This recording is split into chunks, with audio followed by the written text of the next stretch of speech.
감사제 어디서 포왔는데 제가 여기 이렇게 모자이크 처리했습니다. 어떤 브랜드에서 하는 건데 이 감사제 제가 한국에 가끔 올 때 터미널 같은데 터미널에 붙어 있는 그런 백화점들 있잖아요.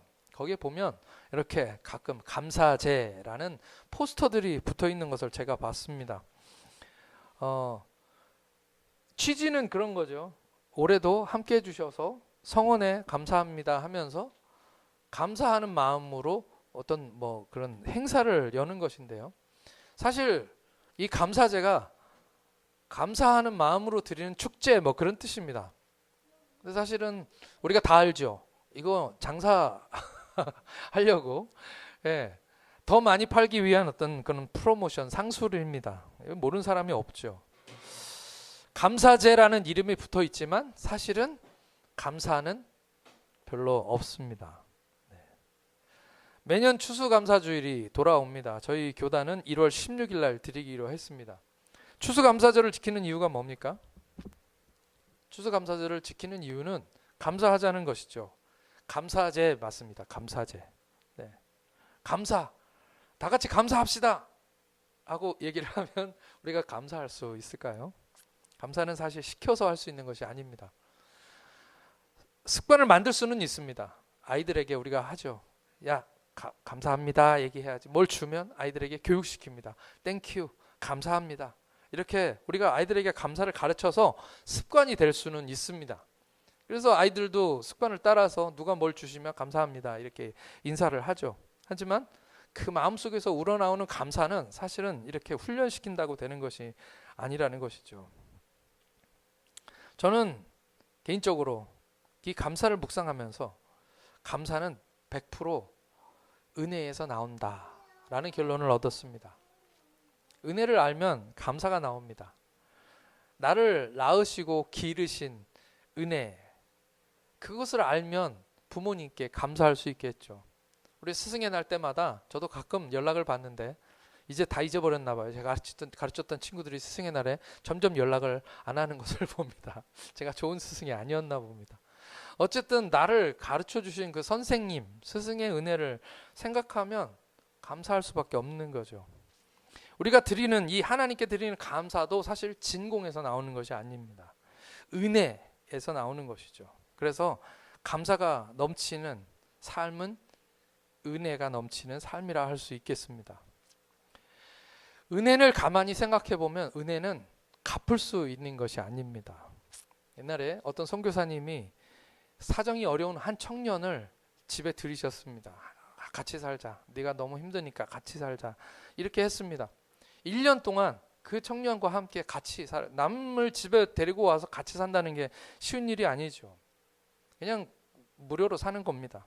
근데 그 청년이 미안했는지 자기 돈으로 가서 가끔 쌀도 사가지고 오고 또 저녁 식사 후에는 자원에서 자기가 설거지를 이렇게 도맡아 했다고 합니다. 한 1년이 지난 후에 그 선교사님이 저에게 말씀해 주신 것은 충격적인 이야기였습니다. 어떤 일로 같이 살다 보니까 언쟁이 생기잖아요. 그랬더니 하는 말이 저도 할 만큼은 했어요 라고 얘기를 한 거예요.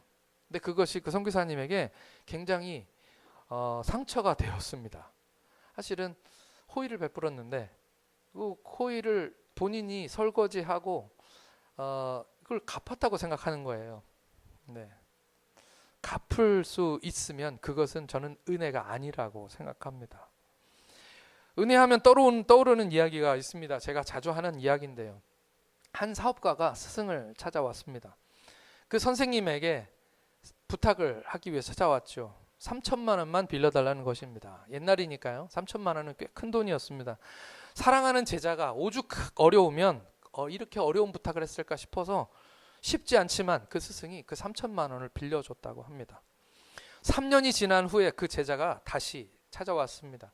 이제 그 어려움을 그 3천만 원을 가지고 다시 사업을 해서 그 어려움에서 떨쳐냈다는 것이죠. 그리고 스승에게 찾아와서 원금과 이자를 다 갚았습니다.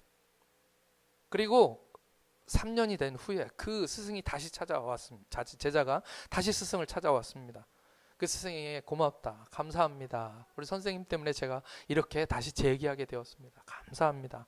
라고 하면서 봉투를 내미는 거예요. 그 봉투 안에 3천만 원이 들어있는 것이었습니다. 스승이 깜짝 놀랐습니다. 아니 이게 뭐야? 너 뭔가 착각하는 것 같은데 너 원금도 이자도 다 갚았어. 너 나한테 더 이상 줄 것이 없어 라고 얘기를 했습니다. 그랬더니 그 제자가 하는 말이 맞습니다. 저 빌린 돈은 다 갚았습니다.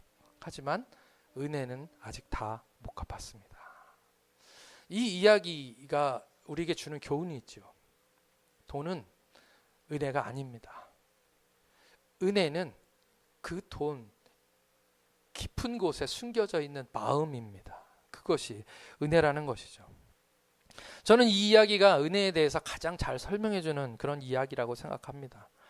정말 죽을 것 같았던 그때에 베풀어준 그 은혜는 돈 이상의 어떤 것이라는 거죠.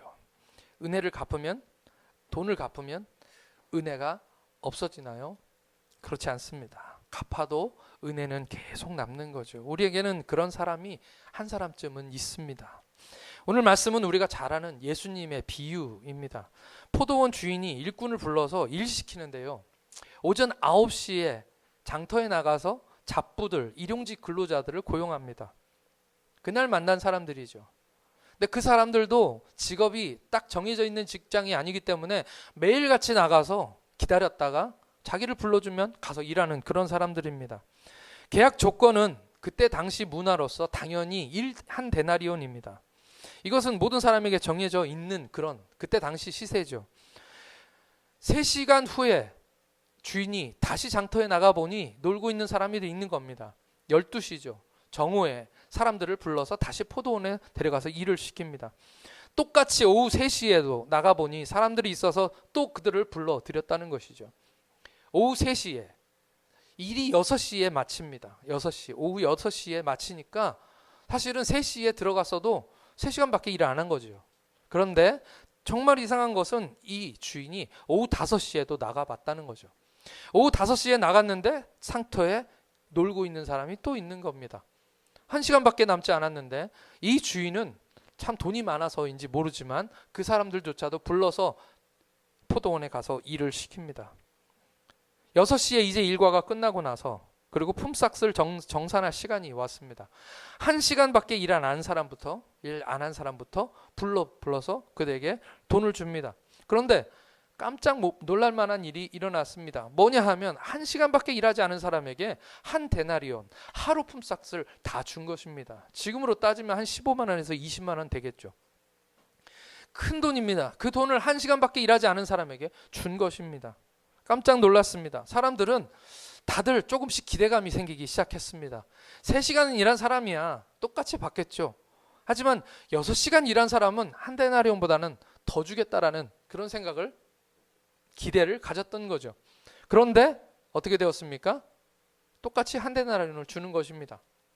12시간 일한 사람이 있습니다. 아침 9시에 와서 12시간인가요? 네. 12시간 아니고 9시간 일한 건가요? 네. 6시간, 7, 8, 9시간. 네. 9시간 일한 거죠. 9시간 하루 종일 일한 겁니다. 근데 그 사람 아침 일찍 나와서 9시에 일을 하러 들어가기 위하여 집에서 나올 때는 더 일찍 나왔겠죠. 근데 그렇게 하루 종일 힘들게 일한 사람이 마음속에는 적어도 나한테는 똑같이 주지 않겠지라는 그런 기대가 생기면서 얼굴에 미소가 감돌게 되는 것이죠. 그런데 어떤 일이 일어났습니까? 6시간 일한 사람에게 똑같이 한 데나리온을 주었을 때부터 약간 얼굴이 빨개지기 시작하더니 나중에 자기에게 똑같이 한 데나리온을 줬을 때는 치밀어 오르는 그 화를 감출 수가 없던 것이죠. 저라도 화가 났을 것 같습니다. 동일 노동, 동일 임금, 우리 이런 말 하잖아요. 똑같이 일한 사람에게 똑같이 주는 것이 맞습니다. 그런데 다르게 일하고 1시간밖에 일 안 한 사람하고 지금 하루 종일 9시간 일한 사람하고 똑같이 돈을 받으니 화가 날 만도 하죠. 오늘 말씀은 다 아시는 것처럼 비유입니다. 이 비유를 통해서 여러분들에게 짧게 몇 마디만 말씀을 드리겠습니다. 첫 번째, 오늘 이 이야기가 우리에게 주시는 말씀은 16절, 오늘 마지막 절인 16절에 있는 말씀입니다. 결론입니다. 16절 함께 같이 읽겠습니다. 16절 시작. 이와 같이 나중된 자로서 먼저 되고 먼저 된 자로서 나중되리라. 아멘. 나중된 자가 먼저 되고 먼저 된 자가 나중된다라는 결론입니다. 바로 앞장, 오늘 말씀은 20장인데요. 마태복음 20장인데 19장의 마지막 절도 똑같은 말이 나옵니다. 마태복음 19장 30절도 한번 같이 읽어보겠습니다. 마태복음 19장 30절의 말씀입니다. 함께 시작. 그러나 먼저 된 자로서 나중되고 나중된 자로서 먼저 될 자가 많으니라. 두 번이나 지금 강조해서, 물론 앞뒤가 바뀌긴 했습니다. 나중된 자가 먼저 되고 먼저 된 자가 나중되고 이렇게 바뀌긴 했지만 결론적으로 19장의 마지막 결론도 똑같고 20장의 마지막 결론도 똑같다는 거죠. 이 말이 무슨 말일까요? 지금 예수님이 무슨 얘기를 하고 계시는 걸까요? 누가 먼저고 누가 나중이라는 이야기입니까? 유대인에 대한 이야기입니다. 유대인들아, 너희는 먼저 믿었다. 유대인들아, 너희는 9시에 나와서 일한 사람들이다. 사람들은 눈치채지 못했지만 지금 그 말씀을 하고 있는 것입니다. 지금 예수님 시대에는 아직 이방인들에게 복음이 증거되지 않았지만 지금 우리에게 주시는 말씀인 거죠.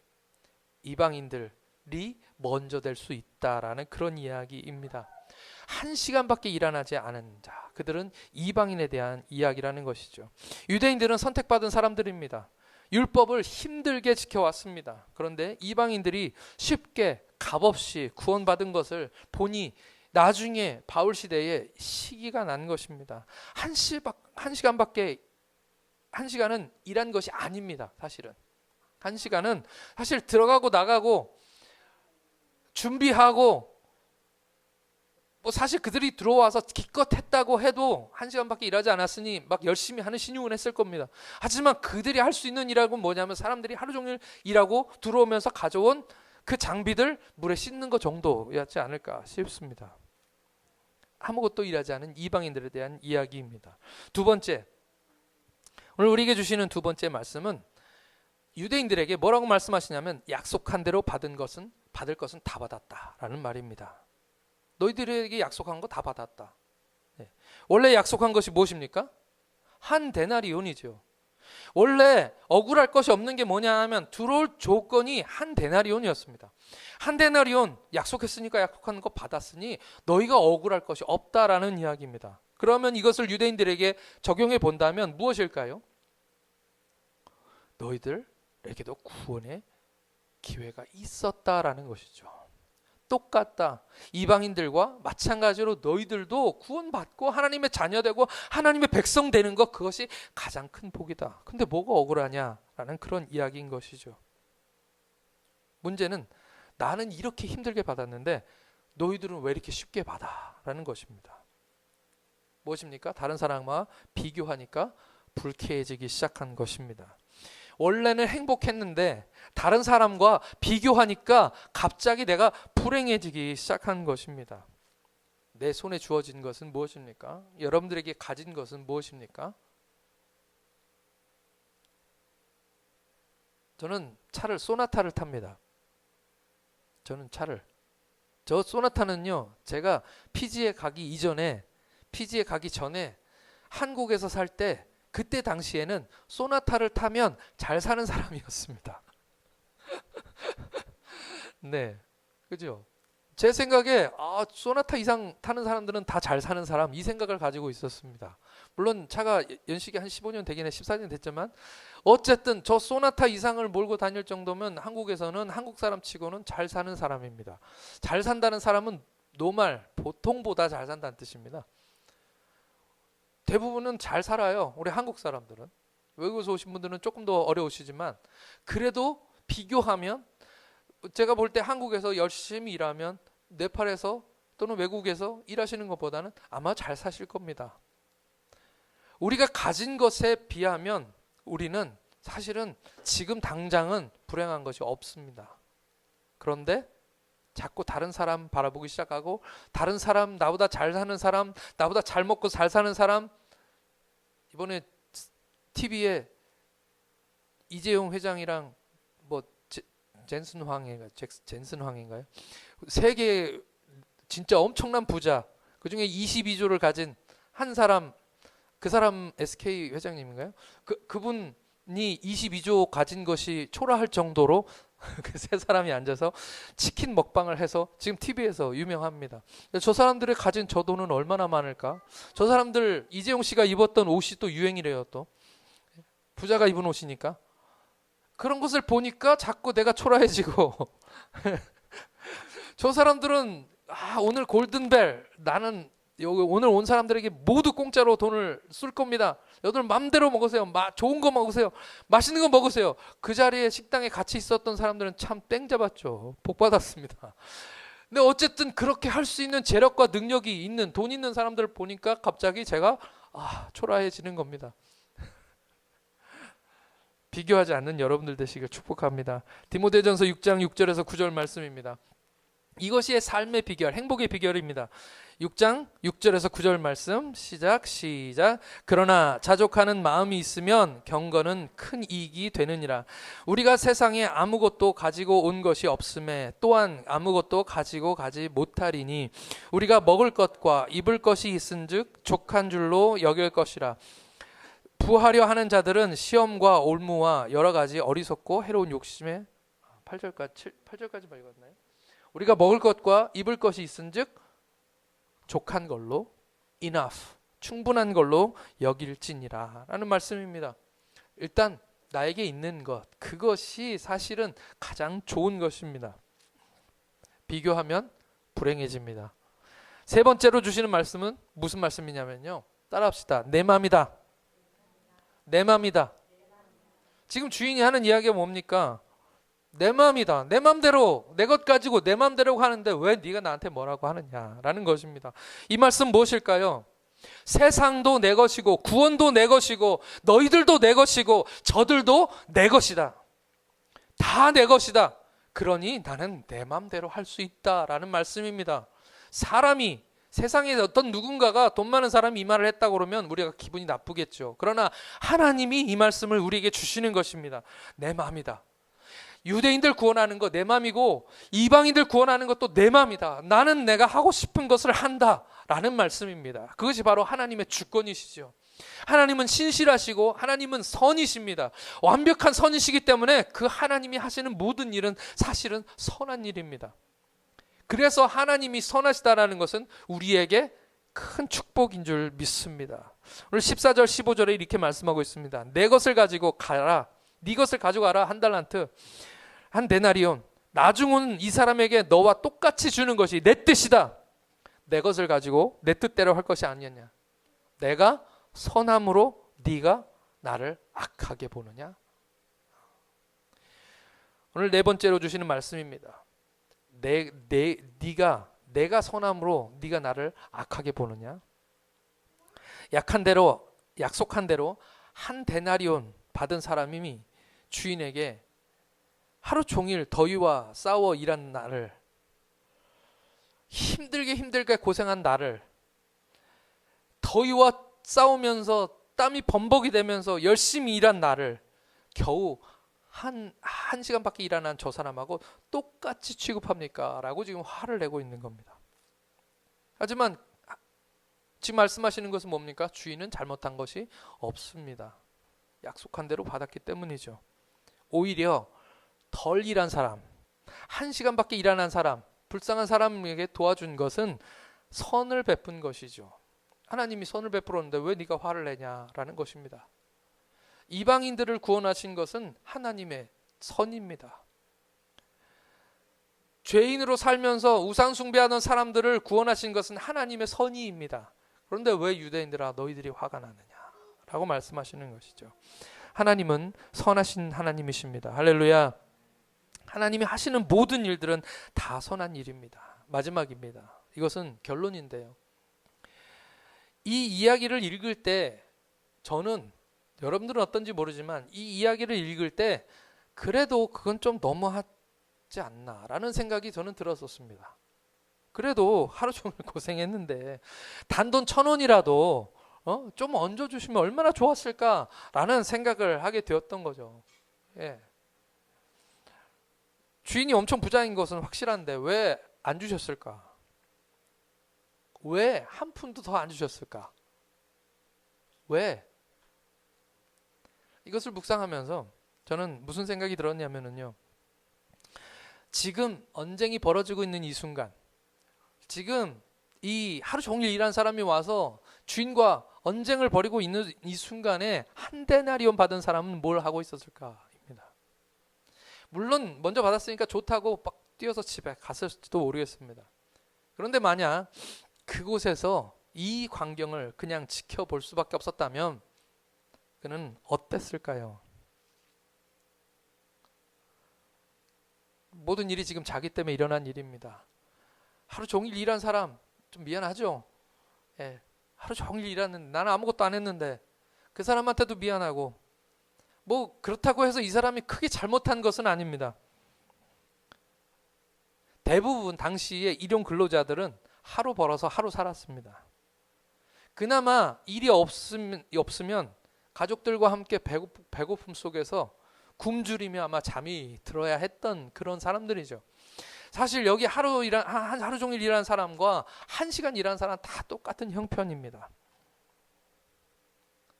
그런 사람에게 포도원 주인이 나와서 너 와서 일해 라고 얘기해 주는 것 자체가 사실은 은혜입니다.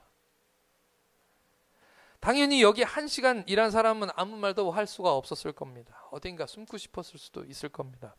아마 남들이 남긴 것 주섬주섬 그렇게 치우는 척, 정리하는 척, 아마 그렇게라도 좀 시선이라도 좀 피하고 싶지 않았을까, 그런 생각이 듭니다. 아마 돈을 받고도 집에 쉽사리 달려가지 못하고 아마 뭔가 그래도 좀 해야지, 그것이 우리가 사람이잖아요.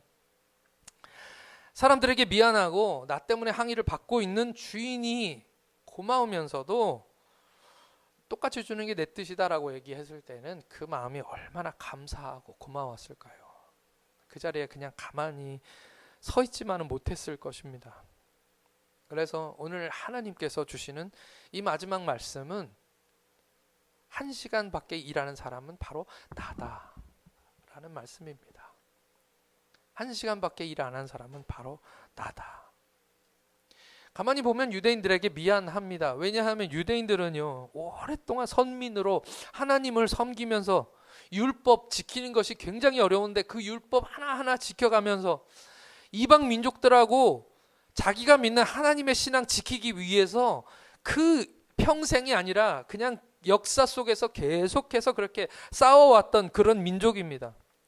세상 나라들하고 싸우고 여호와의 이름으로 이방 종교와 우상과 하나님을 대적하는 세상의 문화와 싸우려고 그렇게 악전고투했던 것이 바로 이 유대인들이죠. 그것이 바로 성경이고요. 우리가 성경을 읽어보면 물론 그들이 잘못한 것들도 많이 나오지만 참 어려웠겠다. 가나안이라는 그 동네가요, 쉬운 동네 아닙니다. 하나님이 거기에 하나님의 나라를 세우겠다고 세우신 이유가 분명히 있습니다. 거기는 4대 열강들이 다 우리나라 같아요. 주위에 있는 나라들이 다 문명의 발상지들이에요. 예? 나일강 문명, 예? 거기 메소포타미아 문명, 그 이집트 문명, 얼마나 큰 나라들입니까? 그렇게 큰 나라에 둘러싸여가지고 그냥 길목이에요. 그러니까 맨날 싸워야 되고 그래야 되는 곳, 침략받기를 그냥 매번 하는 그런 나라입니다. 얼마나 힘들었겠습니까?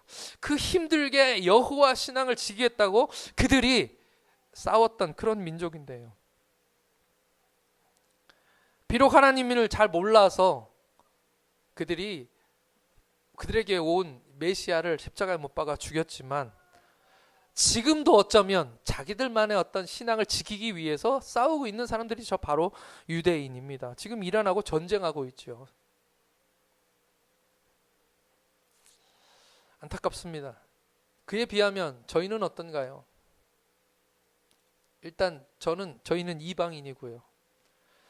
여기 네팔에서 오신 우리 가족들도 한국 땅에서는 이방인이시지만 저희들은 유대 땅, 저 이스라엘에 비교하면 이방 사람들입니다.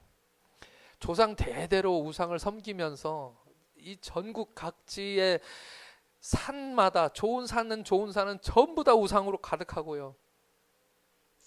연초가 되면 점쟁이에 가서 1년의 운명을 맡겼던 것이 우리 민족입니다. 뼛속부터 우상 숭배와 죄로 가득한 그런 사람들이었죠. 그런데 어땠습니까? 100년 전에 하나님의 은혜로 선교사가 이 땅에 와주었습니다.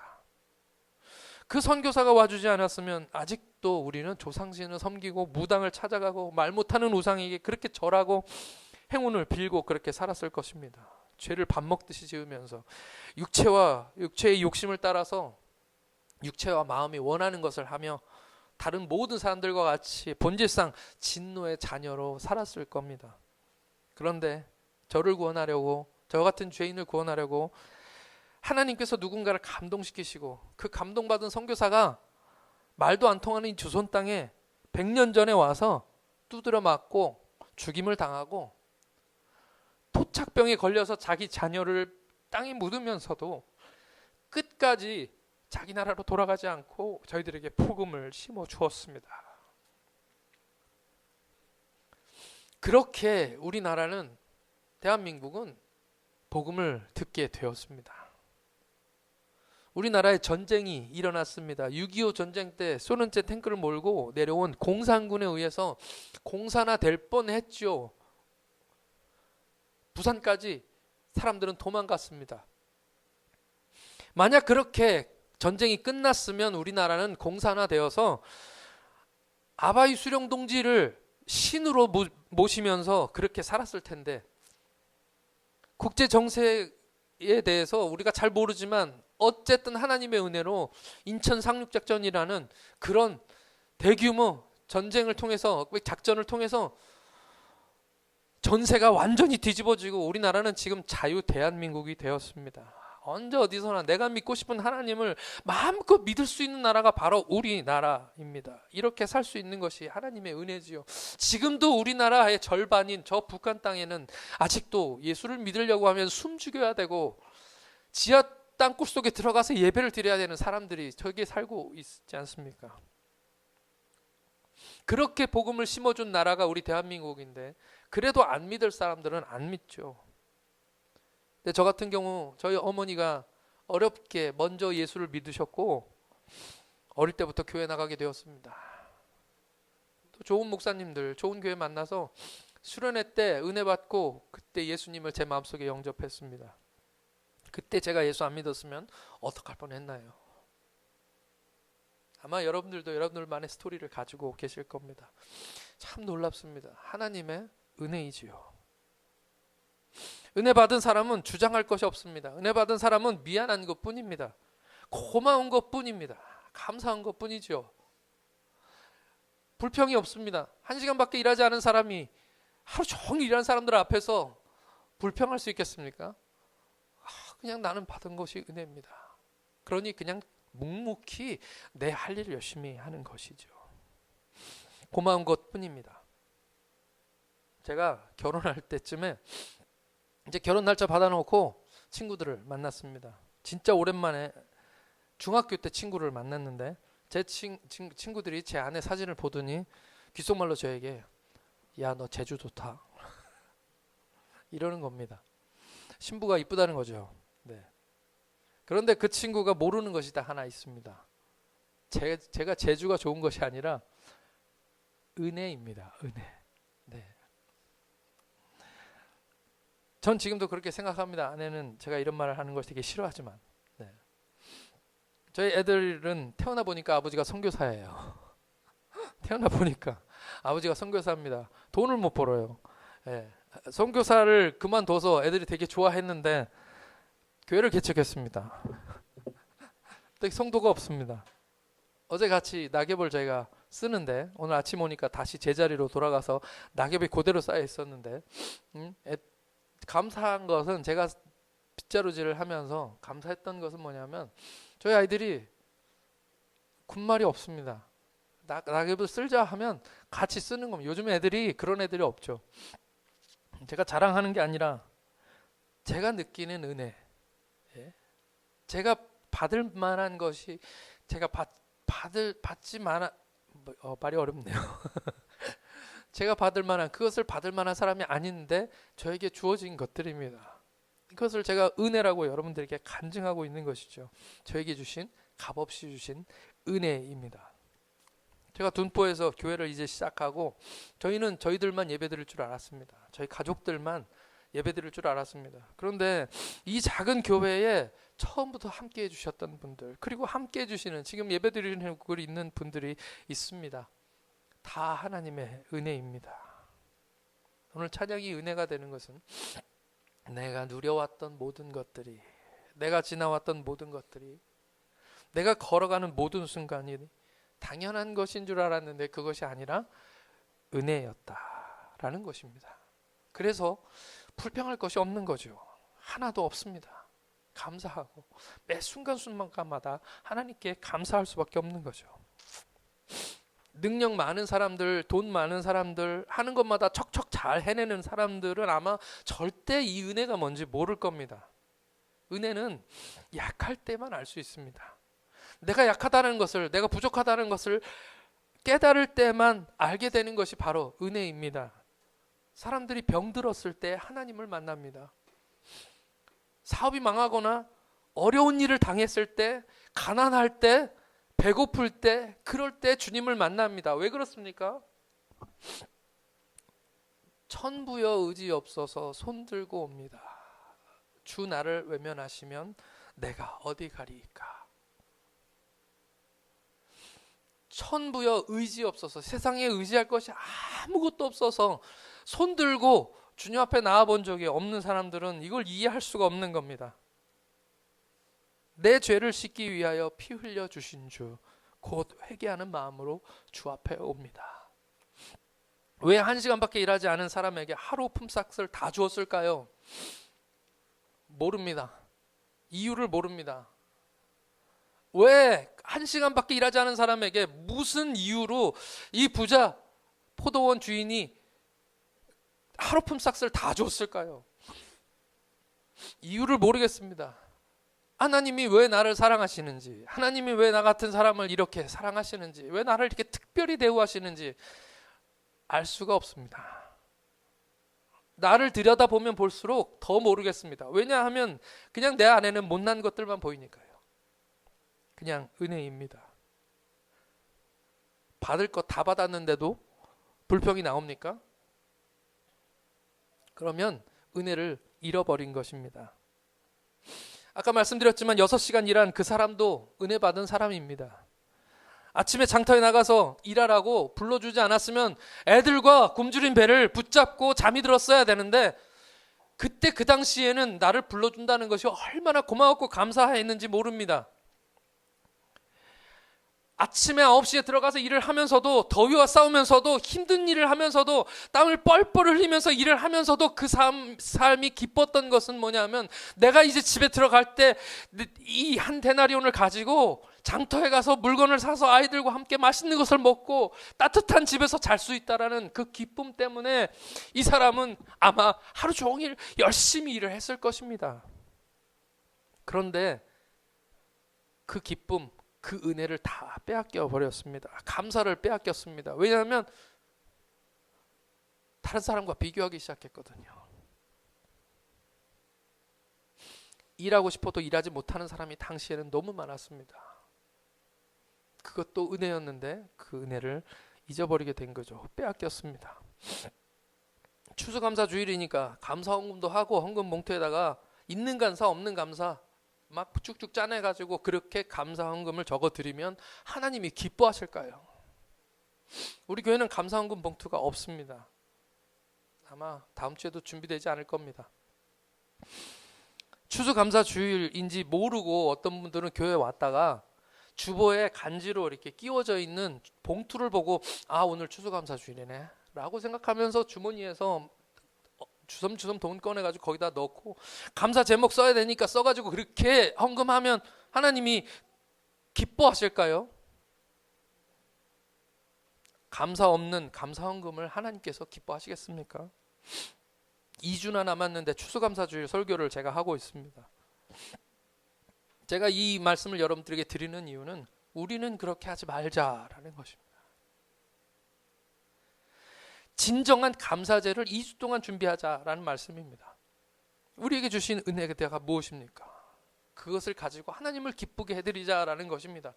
돈을 많이 헌금하자라는 그런 이야기가 아닙니다. 진정한 감사를 담자. 진정한 감사를 준비하여 이 감사제를 하나님 앞에 올려드리자. 감사제 백화점에서 준비를 할 때 하루 이틀 준비하겠습니까? 한 달 준비하고 2달 준비하고 그렇게 해서 자기들 돈 벌려고 감사제라는 걸 준비하는데, 교회에서 추수감사절 준비하면서 아무것도 준비 안 하고 교회에서만 준비하고 나 자신이 준비되지 않으면 그 감사제가 하나님 기뻐하시는 감사제이겠냐는 것입니다. 시편 50편 25절 말씀을 함께 같이 읽겠습니다. 시편 50편 25절 말씀 다 같이 시작. 감사로 제사를, 시편 50편 23절 없나요? 네, 제가 안 적었나 봅니다. 제가 읽어드리겠습니다. 감사로 제사를 드리는 자가 나를 영화롭게 하나니 그 행위를 옳게 하는 자에게 내가 하나님의 구원을 보이리라. 오늘 말씀은 뭡니까? 감사로 제사를 드리는 자가 하나님을 영화롭게 한다 말씀하십니다. 저는 이번 추수감사주일에 사서 돈 주고 사서 쟁여놓은 우리 교회들, 한국 교회들이 많이 그렇게들 하죠. 이제는 당연히 해야 되는 것으로 그렇게 여겨지는 그런 것입니다. 쌓아놓은, 쟁여놓은 그 곡식들, 그 과일들로 하나님께 감사하지 않으려고 합니다. 받은 은혜를 가지고 하나님께 감사해야죠. 네. 물론 받은 은혜를 가지고 감사해서 과일 가지고 여기다 뭐 데코레이션 멋지게 해가지고 아름답게 보이게 할 수는 있을 겁니다. 중요한 건 감사합니다. 감사. 진정한 감사. 우리가 받은 은혜로 감사할 수 있는 저와 여러분들 되시기를 축복합니다. 내게 주신 은혜가 무엇인가? 나는 어떤 은혜를 받았는가? 은혜를 깨닫는 저와 여러분들 되셔서 진정한 감사로 하나님을 영화롭게 하는 저희 DP교회 성도가 되시기를 예수님의 이름으로 축원합니다.